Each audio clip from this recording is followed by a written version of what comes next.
एक minute yes. I am so sorry ma'am to disturb you, पण तुमचे mister विनाकारण आमच्या स्टाफ मेंबर बरोबर भांडतायत. बाबा मी 2 मिनिटात करते तुम्हाला फोन.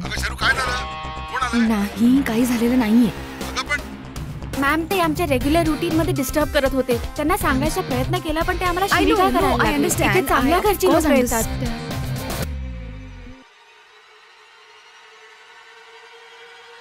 शिव्या शिव्या शिव्या. ती देते, तो देतो, ते देतात, सगळेच देतात असं म्हणत शिव्या या आठवड्यात रिलीज झालाय. याच सिनेमाविषयी गप्पा मारायला संस्कृती आली होती. त्यावेळी तिने आम्हाला सांगितलं शिव्यांबद्दल आणि सिनेमाबद्दल. ती गोष्ट आहे एका मुलाची, राघव नावाचा मुलगा जो भूषण प्रधान प्ले करतोय, जो इतका शिव्या देतो आणि एका रात्रीत त्याला ही सवय असते त्याची, ती बदलावी लागते. आणि कसं मग तो हे चेंज करतो, तो त्याच्यावर कसं ओव्हरकम करतो, असा हा त्याचा सगळा प्रवास आहे. मी शर्वरी नावाचं कॅरेक्टर प्ले करते, राघवचा लव्ह इंटरेस्ट. शर्वरी खूप cute, bubbly, happy go lucky kind of girl आहे. आणि तिचा अर्धा वेळ राघवला कंट्रोल करण्यात जातो, कारण का राघव खूप खूप खूप शिव्या देतो. तर खूप मजा आहे ही film. It's a youth oriented film. सगळ्या यंगस्टर्सना खूप आवडेल. पण ही फिल्म लहान मुलांसाठी नाही आहे, डेफिनेटली नाही आहे. कारण का आजकालची लहान मुलं इतकी एक्स्ट्राऑर्डिनरी आहेत की त्या पटकन कोणतीही गोष्ट असली तरी ते ग्रास्प करतात. सो मला सांगावं वाटेल की प्लीज लहान मुलांनी ही फिल्म बघू नका. पण बाकी अबाव 18 आणि सगळे अडल्ट्स त्यांनी प्लीज जाऊन ही फिल्म पहा. कळलं का बच्चे कंपनी, तुम्ही सुट्टीत मामाकडे जा पण हा सिनेमा बघू नका. असो, या गप्पा झाल्यानंतर खऱ्या गप्पांना सुरुवात झाली. आम्ही काही खास प्रश्न संस्कृतीला विचारले. बघूया काय उत्तर येत आहेत. पहिला प्रश्न, शिव्या देणारा माणूस वाईट आणि न देणारा चांगला, या फिलॉसॉफीवर तुझं काय म्हणणं आहे? एक्झॅक्टली हेच शिव्यामध्ये दाखवलेलं आहे. कारण जो माणूस शिव्या देतो तो वाईट असेल आणि जो माणूस अगदीच शिव्या देत नाही तो चांगला, हे अगदीच खोटं आहे. कारण का हे एक्झॅक्टली अपोजिट असू शकतं. म्हणजे याचा अर्थ असा नाही की जो माणूस आपल्यासमोर शिव्या देत नाही आहे आणि फार शांत आहे की तो चांगलाच असेल. कदाचित त्याच्या मनात वेगळ्या गोष्टी चालू असतील. आणि जो माणूस शिव्या देतो तो इनफॅक्ट त्याचा राग किंवा त्याचा आनंद पटकन एक्सप्रेस करतो असं मला वाटतं. तर त्यामुळे तो जास्त स्ट्रेट फॉरवर्ड आणि क्लीन माइंडेड असं मी म्हणेन. तर एक्झॅक्टली ती देते, तो देतो, ते देतात, सगळेच देतात शिव्या. याच्यामध्ये एक्झॅक्टली राघवचं कॅरेक्टर सेम आहे की आपल्याला ती पारख असली पाहिजे की शांत दिसणारी माणसं ही चांगलीच असतात असं नाही, आणि जाम दंगा आणि खूप असं शो ऑफ करणारी माणसं वाईट. तर एक्झॅक्टली हाच समज शिव्या ॲक्च्युली मोडून काढतो. वेल, आता मला सांग तुझी शिव्यांची मोमेंट कोणती? अशा बऱ्याच मोमेंट्स आहेत.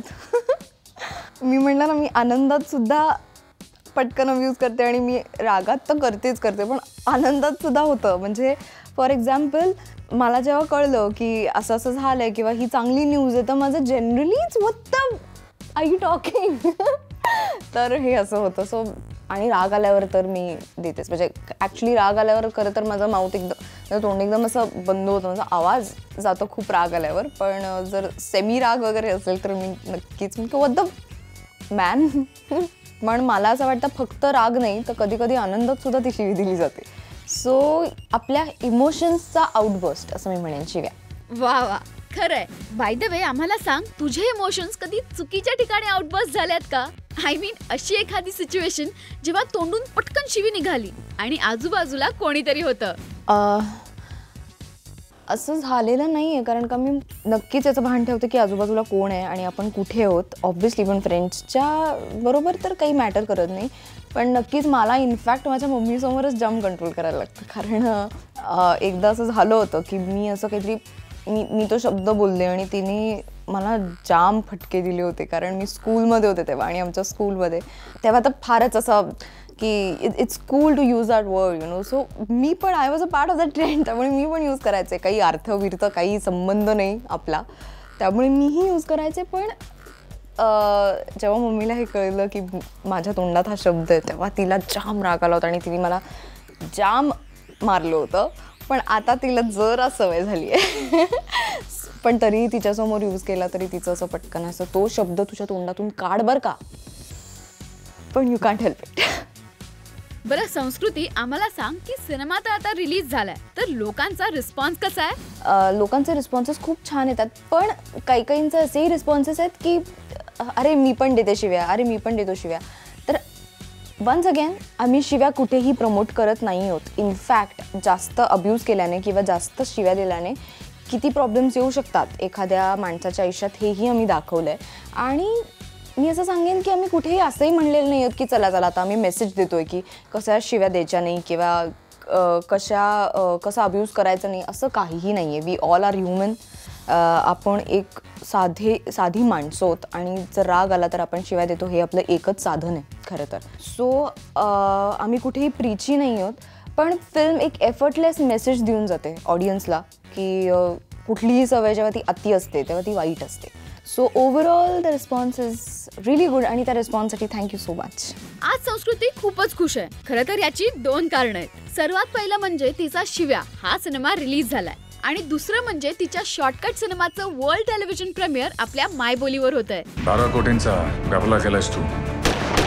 रोहितला हॅकिंग येतं, but he can't do something like this ever. Hackers community मधले लोक अदृश्य असतो. शॉर्टकट ही माझ्यासाठी खूप लाडकी फिल्म आहे, कारण ही सुरुवातीची फिल्म होती माझी आणि ज्यात मी पहिल्यांदा ग्लॅमरस भूमिकेत आली होते. सो तुम्ही बघायला विसरू नका शॉर्टकट 30 एप्रिलला रविवारी आणि दुपारी 1:30 वाजता. आणि बघितल्यानंतर प्लीज मला कळवा की तुम्हाला ती कशी वाटली. तर या 30 एप्रिलला शॉर्टकट सिनेमाचं वर्ल्ड टेलिव्हिजन प्रीमियर आपल्या मायबोलीवर पाहायला अजिबात विसरू नका.